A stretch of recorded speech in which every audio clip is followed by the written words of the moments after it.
Are there any prerequisites for the IFPA certification test? Yes and no. Basically, you can become certified by the IFPA anytime you can pass our test. So that means you could be sitting right there if you have a lot of academic background, if you have a lot of practical background, you can simply arrange to go take a certification test and pass that test anytime that you feel ready. And if you pass the certification test, you're certified by us. Now, the vast majority of people take our prerequisite courses, but again, that's not a requirement. We have a personal training course that will teach you everything you need to know to pass that certification test. Not only that, that course also teaches you everything you need to know to be successful, everything you need to know to be safe and effective as a personal trainer. And in our mind, there really isn't much difference. What we did at the IFPA is we conducted a very sophisticated job analysis survey to make a determination of exactly what knowledge, what skills a personal trainer needed in order to be successful. What did you need to know in order to accomplish everything you need for your client's benefit as a personal trainer? We use that job analysis survey, we call it JAS. We use the JAS to build our curriculum for our courses, and we also use the JAS to build the testing that we have for our certification process.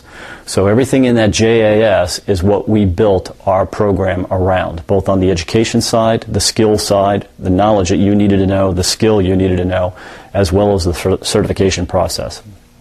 But again, you are under no requirement to take the course. If you feel like you know everything you need to know to pass that program, then have at it. However, I have to warn you, a lot of people out there listening to this and people in the past have felt that they've won a lot of titles as bodybuilders, that they've been lifting weights for decades, and they know everything there is to know about exercise science.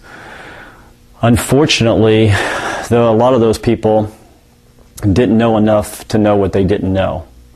The fact is, unless you've got a background in anatomy, physiology, kinesiology, biomechanics, biochemistry, psychology, nutrition, fitness assessment, fitness testing, program design, exercise management, exercise prescription, understanding the 10 components of fitness, an understanding of how to teach, how to coach, how to motivate, then the odds are that you don't know enough to get through the certification process. Now we're going to be covering exactly what subject matter is covered on the test here momentarily. But prerequisites, if you think you've got enough knowledge to pass that test, then have at it.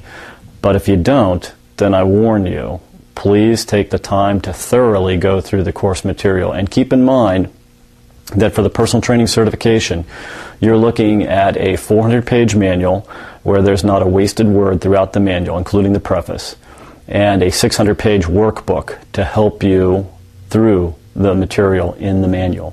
Think of the workbook as a tutorial directly from me. I wrote that workbook with the intention of tutoring you on precisely what you needed to know to be a success as a personal trainer. So if you go through that workbook carefully and go through that manual carefully, not only will it get you through the certification process, but I promise you, it will help you be a successful personal trainer.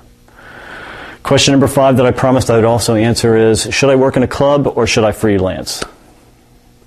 A lot of entry-level trainers, what they will do is they will start out working in a club. They'll get hired by a club because now they have access to all the clients that that club has as members in there. They have all the equipment inside that club. The club does the marketing, does the sales, gets them all their clientele, so the trainer can just step in, get hired, and have access to a ready-made book. Now, once the trainer has gained all the experience of working with the club, then typically a lot of trainers will decide, you know what, I'm going to branch out on my own now. I'm going to work my own hours. I'm going to be my own boss. I'm going to make a decision on who I train, when I train them, and how much I train them. And then they start to freelance. One thing I want to caution you about is everyone thinks about working in a club, but there's lots more places to get hired than just working in a club. A lot of our trainers here in Florida, IFPA certified trainers, work on cruise ships. And that's a great job if you can get it. But basically, you would be a personal trainer on a cruise ship. You'd be paid much like you would be paid working in a club, but you're on a cruise ship. That's a pretty sweet deal if you can get it. A lot of our trainers work in resorts. Here in Florida, we have tons of vacation resorts, and a lot of our trainers work in vacation resorts. Some of our trainers work for doctors, work for chiropractors. So there's a lot of different places to get hired as a trainer beyond what you typically see in the typical health club environment. But by all means, consider health clubs. They're one of the easiest places to get your training career started, and one of the easiest places for you to develop your book of clientele. So clubs versus freelance. It's expensive to freelance. It's inexpensive to go to a club. It's scary to freelance because now you start out from zero, without any clients, without any source of income, and a whole lot of expenses.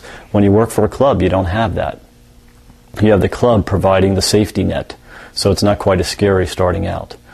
Of course, you don't have the independence of being your own boss. If you're freelance, you're your own boss. You decide when you work, how much you work, etc. When you work for a club, they're going to set your hours. Question number 6, what does it take to get through the certification process? In order to be certified by the IFPA, you need to get a passing score of 80% on our test. The test used to be divided into a practical and a multiple choice component.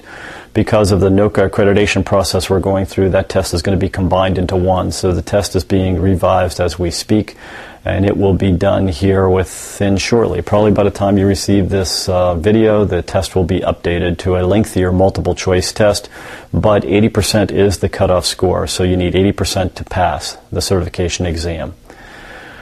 Number 7, what do you need to know?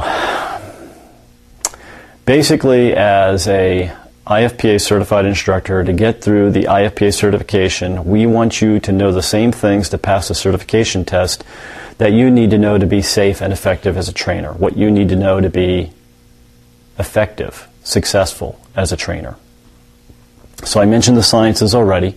You need to have a basic understanding of nutrition, anatomy, kinesiology, biomechanics, biochemistry, psychology.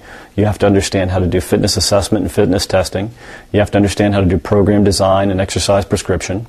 You need to understand how to do exercise management. You need to have an understanding of all 10 components of fitness. The 10 components of fitness are strength, speed, power, anaerobic endurance, agility, balance, coordination, flexibility, and body composition. And you need to have an understanding of the exercise physiology principles on how you will adapt. The first exercise science principle you'll learn in our course is the SAID principle, specific adaptations to imposed demands. You'll learn how to understand the SAID principle and how to manipulate the SAID principle using another principle, the GPO principle, the gradual progressive overload principle. And you'll control the GPO principle through the FIT principle, frequency, intensity, time, and type.